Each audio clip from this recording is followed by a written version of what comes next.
에베소서 1장 8절 말씀입니다. 이는 그가 모든 지혜와 총명을 우리에게 넘치게 하사. 아멘. 여기서 지혜와 총명을 우리에게 넘치게 하사해서 나한테 지혜를 부어주셔서 내가 지혜로운 자가 되고 총명을 부어주셔서 똑똑한 자가 되고, 그 말 아닙니다. 그 말이 아니고 넘치게 하사 우리에게 하나님이 행하신 일에 하나님의 지혜와 총명이 넘쳤다는 말입니다. 우리를 향하여 하시는 일에 하나님의 지혜가 가득, 하나님의 총명이 넘쳐나더라. 뭘 보니까요? 십자가를 보니까 보이더라는 겁니다. 자, 하나님께서 그분의 은혜를 풍성히 해서 그리스도의 피를 죄의 사함을 위하여 흘리게 하신 일에는 죄인의 구속받음이라는, 내가 증거죠, 이 또렷하고 확실하게 보이는 열매 외에도 우리 눈에 또 보이는 다른 열매들이 있는데, 단도직입적으로 말하면 그리스도라는 씨가, 그리스도의 피라고 할까요? 그리스도의 피라는 씨가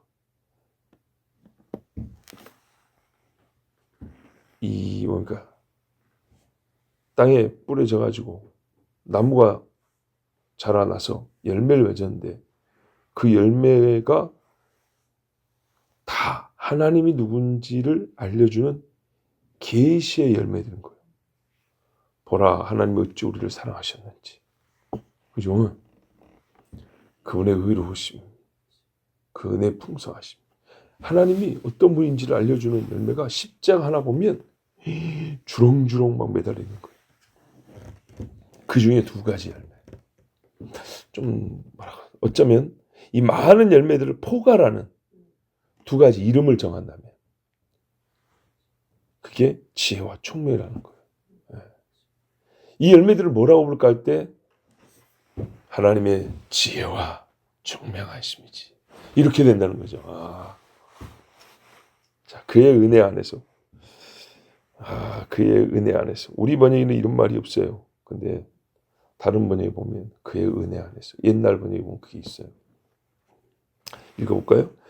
그 은혜 안에서 그분께서는, 하나님께서는 우리를 향하여 모든 지혜와 총명을, 신중함이라고 그랬어요. 신중함을 넘치게 하셨느니라. 이 신중하다는 것이 생각을 좀 오래 한다, 시간을 끈다, 시간적으로 좀 느긋하다, 이런 말이 아니고요. 아까 총명이라고 그랬죠. 생각하여, 사물이면 사물의 본질, 사건이면 사건의 핵심, 사람이면 그 인간의 그 정체까지 이르는, 그것과 관계하여 일하는 가장 깊은 데까지 이거를 헤아리고 그것을 하나님이 뜻하는 대로 변화시키기까지, 그런 식으로 일을 하시는 하나님이란 말이에요. 그러니까 이제 신중이라고 표현을 해놨는데, 우리 번역을 따라서 총명을 해도 좋고요. 뭐냐면 넘치게 하셨느니라. 자, 그 은혜 안에서 그분께서는 우리를 향하여 모든 지혜와 신중함을 넘치게 하셨느니라. 우리를 향하여 보이신 일에 하나님의 지혜와 총명이 넘치게 보이더라, 그 말이에요. 근데 지금 앞에 뭐냐 있죠? 예수 그리스도로 말미암아, 그의 피로 말미암아 속량과 주의 사함을 받았다 그랬죠. 그러면서 이는 그랬죠. 요 일이 우리에게 보여주는 바는, 내 손을 따라 봐봐, 저기 하나님의 지혜가 있잖아. 사람들이 십자가를 보면서 저 저주받은 인간을 보라는데 그게 아니고 예수 그리스도는 하나님의 지혜라고 그랬어요. 그 보인다는 겁니다. 많은 사람이 공의와 사랑을 조화시키지를 못합니다. 사람은 이게 안 돼요. 공의를 깨고 사랑을 보여주든지,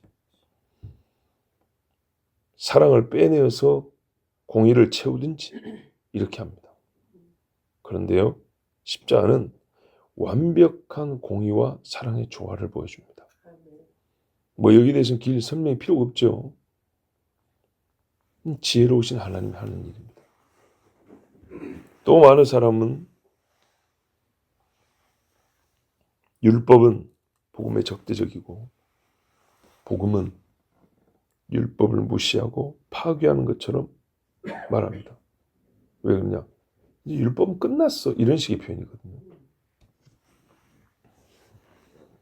십자가에 달린 예수님은요, 율법 아래에 나셨다 했습니다. 어떻게 사시냐 했더니 율법을 따라 하나도 어김없이 사셨다 했습니다. 그래서 그는 율법의 판단으로, 다른 로마법이 유대법이 아니라 율법의 판단으로 흠없는 유월절 어린 양이라고 인정을 받았습니다. 그리고 그는 유월절 양으로 죽으심으로 율법의 모든 말씀이 진리임을 친히 증명한 분입니다. 우리 진짜 톡 까놓고 얘기해 보자고요.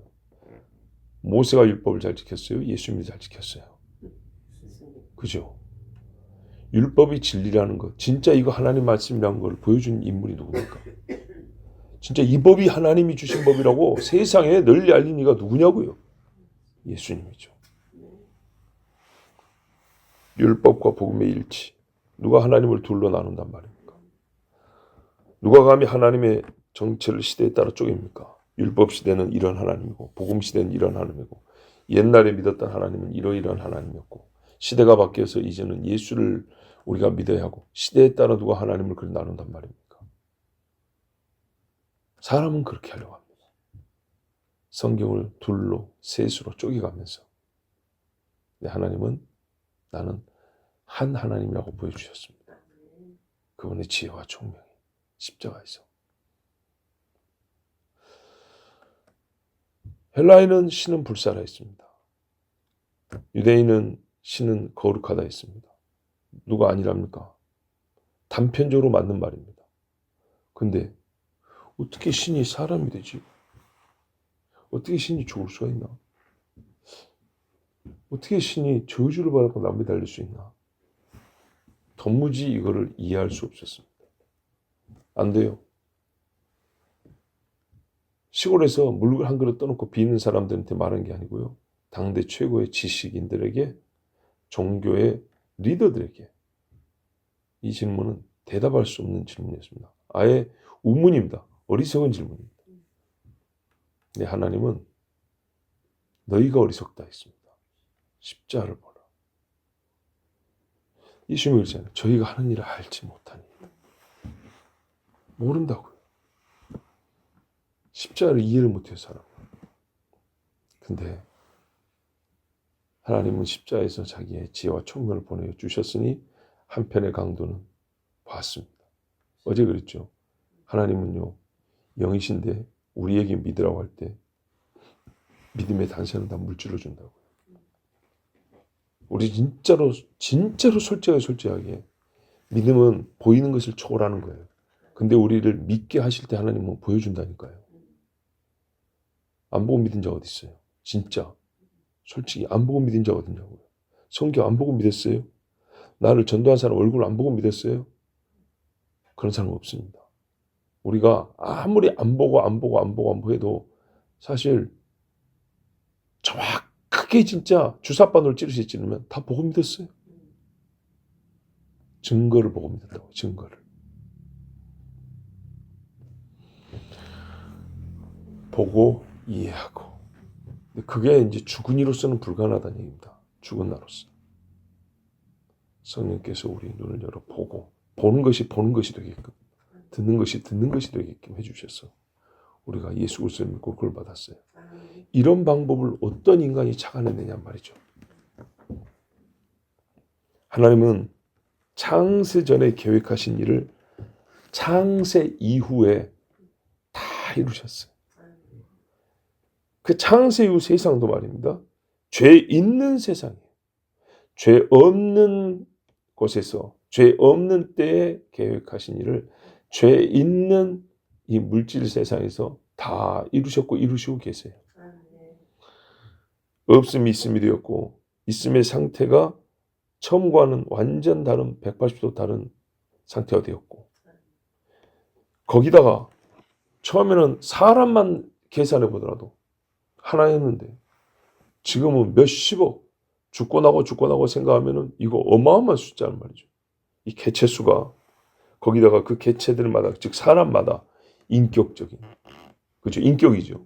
그러면 거기에 생각과 행위의 복잡성 이 철학에서 혹은 수학에서 쓰는 말 이 복잡성 이거를 생각하면 소위 확률을 계산해 보라는 말이죠. 확률 이 사람의 생각 저 사람의 생각에 맞닿을 확률 닿아서 이렇게 바꾸고 저렇게 바꾸고 꼬이고 한 사람의 계획을 하나 둘 셋 넷 여기서 하나 둘 셋 넷 이 계획이 저리 전달되고 이 계획이 다른 나라로 가고 생각만이니까 말이 아다르고 어다르고 두세 명만 지나가면 다른 말이 되어 있고 돌아오는 것도 두세 명 지나서 돌아오니까 또 꼬여 있고 이 모든 것이 수십억 단위에서 그리고 수천 년의 시대를 생각해 보면 계산기로 숫자로 답이 안 나옵니다.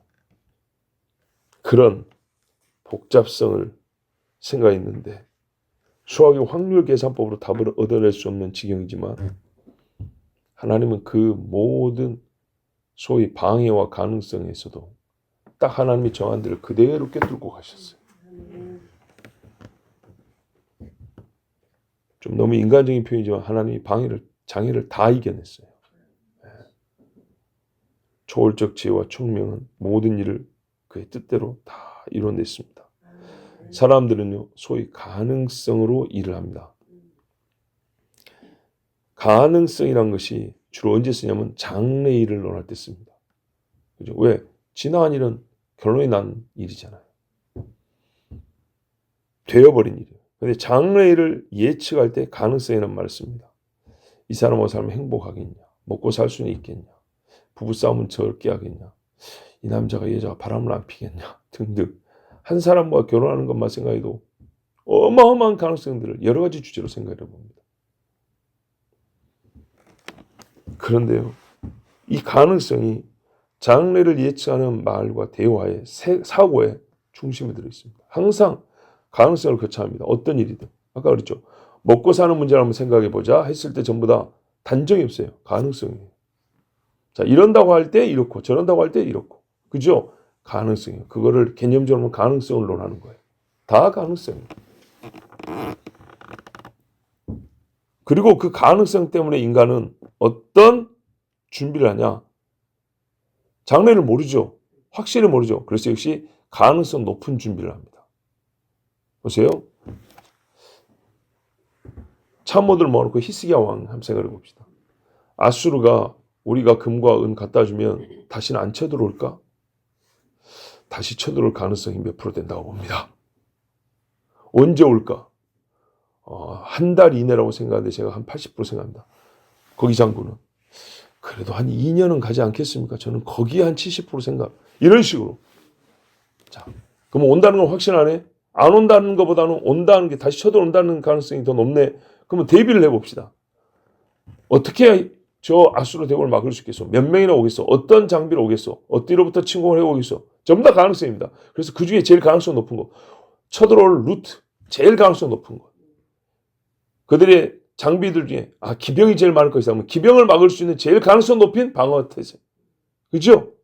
가능성에 의해서 제일 그 가능성이 제일 큰 일에 그것을 가장 대책을 세우든지 뜻을 이룰 수 있는 제일 높은 가능성에 준비를 하게 됩니다. 즉 가능성 곱하기 가능성 이렇게 갑니다. 그런데도 되든가요 안 되든가요? 안 될 때가 많습니다. 그죠? 현실은 상상보다 참혹하더라.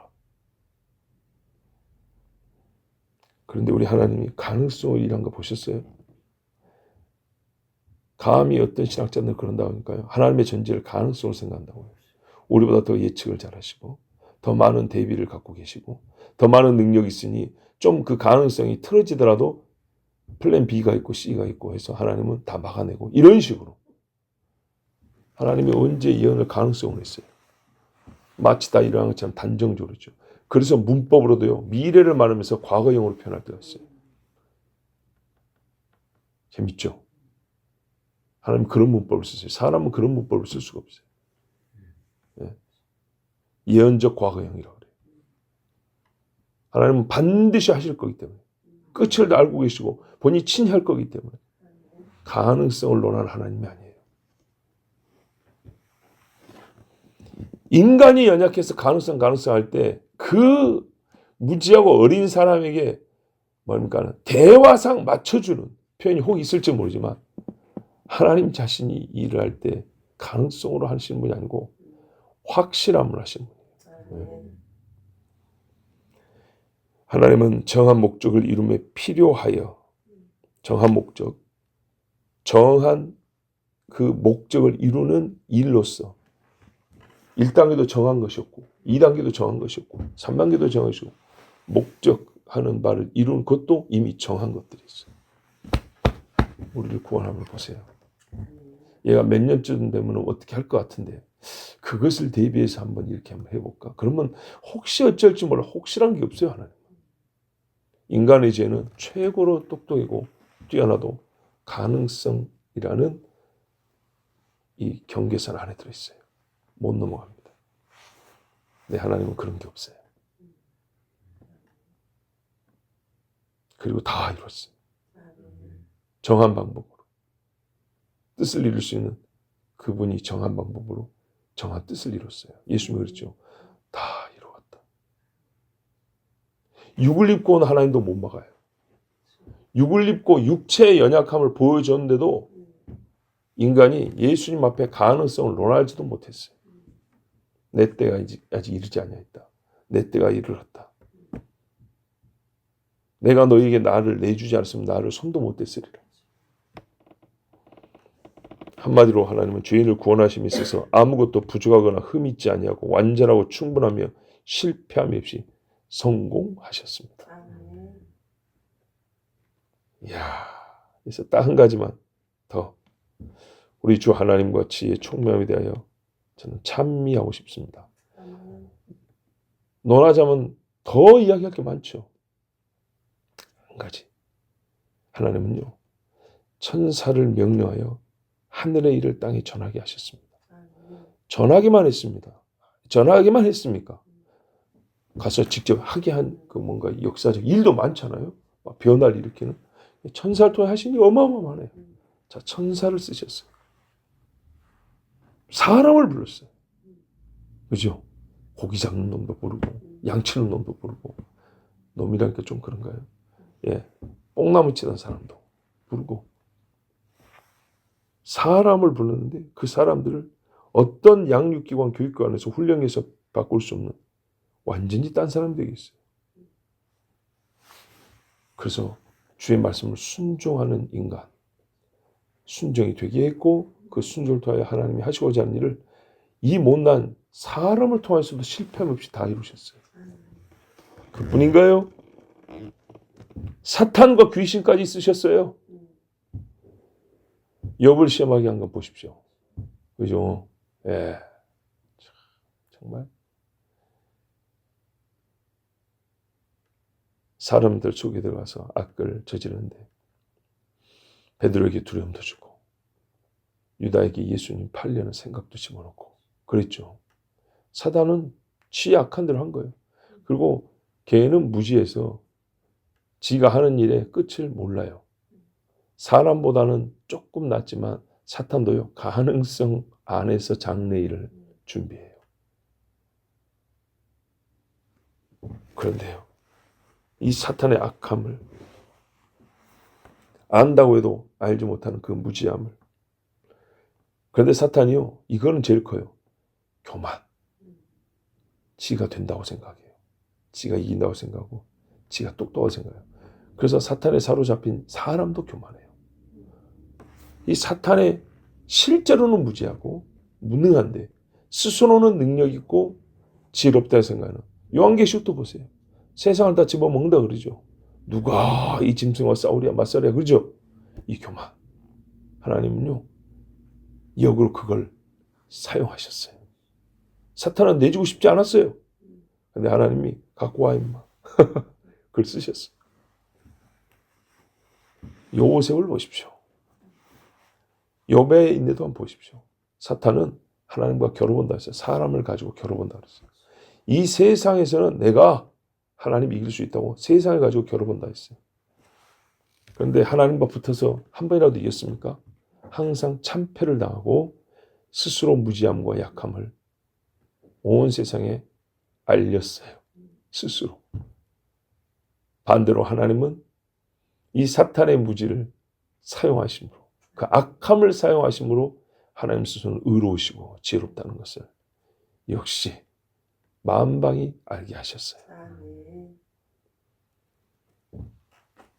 그런 여쭈 우리가 하나님의 지혜와 총명을 시인하지 않을 수 있으며 그 지혜와 총명을 찬송하지 않을 수 있습니까? 이 모든 무지와 악함은 사탄은 불모수, 하나님은 하늘 보좌에 계시고 그 영광 안에 지혜가 있고 그 총명으로 빛이 나는데 우리가 어찌 하나님을 찬양하지 않을 수 있습니까? 이는 그가 모든 지혜와 총명을 우리에게 넘치게 하세요. 우리 눈이 띄어서 볼 때 하나님의 지혜와 총명이 정말 넘치게 보이는 것이 십자가입니다. 그러므로 우리가 십자가를 많이 묵상해야 됩니다. 그런데요, 십자가 묵상, 십자가를 깊이 생각하는 이런 결단까지는 좋았는데 여기서 어제도 말씀드렸지만 정말 성경적으로 깨우치지 못하면 마귀는 그걸 또 써먹습니다. 그래서 십자가를 보는 중에 보지 말아야 될 환상, 마귀가 주는 환상, 마귀가 주는 환청, 이래가지고 이상한 소위 신비주의에 빠진 사람도 있습니다. 이 신비주의로 대표적인 카톨릭, 저기 동방정교회라고 하는데 묵주 돌리면서 알듯 말듯한 소리로 기도하는 사람들, 불교하고 거의 비슷한, 놀랍게도 그 사람들은요 십자가를 소위 명상하고 관상하면서 얻은 결과물이 그겁니다. 말씀을 가지고, 그래서 정말 지각을 일깨우는 성령을 따라 성경을 통해서 십자가를 묵상해야 되는데 그냥 그림 하나 놓고 이미지 세워놓고 거기서 눈 딱 감고 나를 낮추고 나를 부인하고, 좋은 단어들이죠. 그러나 여러분, 사람은요 좋은 개념으로 사는 게 아니고 하나님의 진리의 진수를 배워서 하나님의 모든 하신 일을 깨우치고 묵상하고 이 마음에 이 새기는 거란 말이에요. 그런데 거기는 말씀이 아니라 느낌입니다. 느낌 신학입니다. 그래서 이 놀라운 십자가를 놓고도 기가 막힌 타락에 떨어진 사람들이 있는 겁니다. 그들은 아니라 그래요. 성경은 그들이 하는 것을 지지하지도 가르친 적도 없습니다. 그러므로 항상 성령과 성경이 함께하고 성령과 성경을 따라 우리가 십자가를 바라봐야 합니다. 그러면 지혜와 총명이 보입니다. 기도하겠습니다. 아버지 하나님 감사합니다. 오늘 아버지의 자녀들을 사랑하셔서 주의 지혜로 부르시고 주의 총명으로 여기 있게 하셨습니다. 그리고 우리가 다시 십자가에서 무엇을 볼 수 있는지, 어떤 하나님을 알 수 있는지 들었습니다. 이렇게 듣고 십자가를 보는 겁니다. 이렇게 하나님 말씀처럼 깨우치고 십자가를 노래하는 것입니다. 느낌으로 하는 것이 아니고 감정으로만 하는 것이 아니고 하나님이 우리에게 보라, 들으라, 깨우쳐 주신 말씀을 따라갑니다. 아버지, 십자가에서 하나님의 지혜를 보게 하옵소서. 십자가에서 여호와 하나님의 그 총명을 보게 하옵소서. 예수 그리스도가 무엇을 나타낸지를 알게 하옵소서.